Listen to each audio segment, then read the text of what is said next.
This video will describe the Load Verses That Have Differences button and the Load Verses marked as Residue button. And these two buttons are only visible when you have this option selected, Compare New Text with Saved Text. So what I did was I selected this option, and then I ran through, I had TBTA regenerate all of these passages.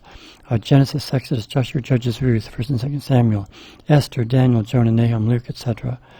And as it was doing that, it wasn't saving anything, but wherever there were differences, those differences were saved. And we can click this button, and now we see the verses that have differences. So here's our saved text, and here's our new text. The new, as I mentioned in a previous video, this is the text that's produced by the current lexicon and grammar that I have. I've been editing the grammar, and as a result, some things are new over here. And also sometimes my colleagues and I, we edit the semantic representations, which changes the verse. So all the differences are highlighted in red. The verses that are highlighted in blue, those are residue. Every linguistics project has residue. You can say load verses marked as residue. And now you see just the residue verses. And again, the differences are highlighted in red. So here the old one is you will, the new one is you will. So that's the only difference in this particular verse. Let's go back to load verses that have differences.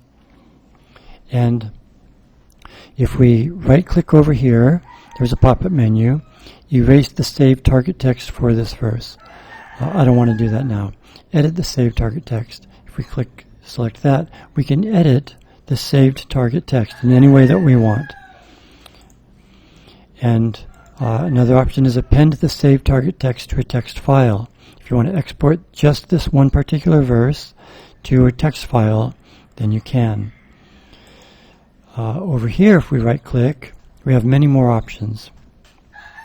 Replace the saved target text for this verse with the new text and remove this verse from the list with differences. So when you've made changes in your grammar and you regenerate all of your passages, sometimes, hopefully, the new versions will be better than the old. So then you can right-click and replace the saved text with this new version. For example, this verse, okay, then Moses sent young Israelite men to offer sacrifices to Yahweh. Then Moses sent young men. This must be due to a change in the semantic analysis. So I'm going to say, replace the saved text for this verse with the new text, and remove this verse from the list with differences. So now that verse is gone. And now, the new version is copied into the saved version. So if, for example, I export this text, it will export the new version. When you export the text, that's done at a different screen. When you export it, it always exports the saved text, not this version here. So one of the options is replace the saved text for this verse with the new text and remove that verse from the list with differences.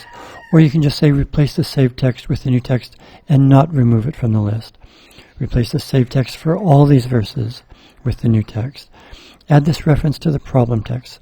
Remember, there's 3 different options up here. If you uncheck both of these, then you have the single passage option.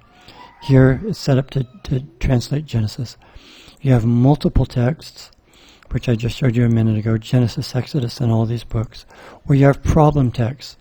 In the problem text, you generally deal with individual verses that are causing a problem in your grammar for some reason. If we go back to multiple texts and say load verses that have differences, one of the options is add this reference to the problem text. So it will copy, in this case Genesis 24:3, to the problem texts. You can say add all these references to the problem text. Clear all references from the problem text. Clear all references from the problem text and add all these references to the problem text. I'll go ahead and do that one. And now if we look at the problem texts, now it has all those verses. They're individual verses. And I can regenerate just these verses. If we go back here, load verses that have differences. Remove this list from the list remove this reference from the list with differences. Remove all these references from the list with differences, etc. Remove all the residue verses from the list with differences. That would remove the verses highlighted in blue. append this verse to a text file. So you can copy this new version to a text file if you want. Mark this verse as residue.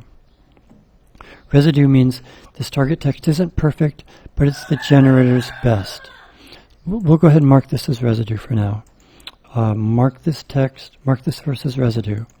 And you can always choose a topic, a residue topic. We can add a topic, just as an example. And now we see that it's highlighted in blue, and the topic is XYZ. If we say, clear the residue marker for this verse, now it's back to being just a different verse, not residue anymore. Add a comment for this verse.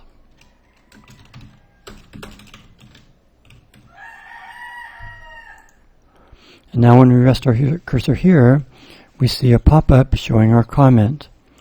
If you want to say, clear the comment for this verse. Yes. Now there's no more pop-up. We can regenerate this verse. So here's the verse. We can click the Regenerate Verse button. And here's the new version that's generated by the current lexicon and grammar. And it tells us regenerated text is identical to the saved text? No. So there's something different. If we want to save this verse, we can. I won't. I'll just close this. But the point is you can regenerate your verses here. Display this verse in the lexicon and grammar development screen. If we click this, it takes us to the lexicon and grammar development screen at that reference. So we can go back here, load verses that have differences. Those are all the options in the pop-up menu.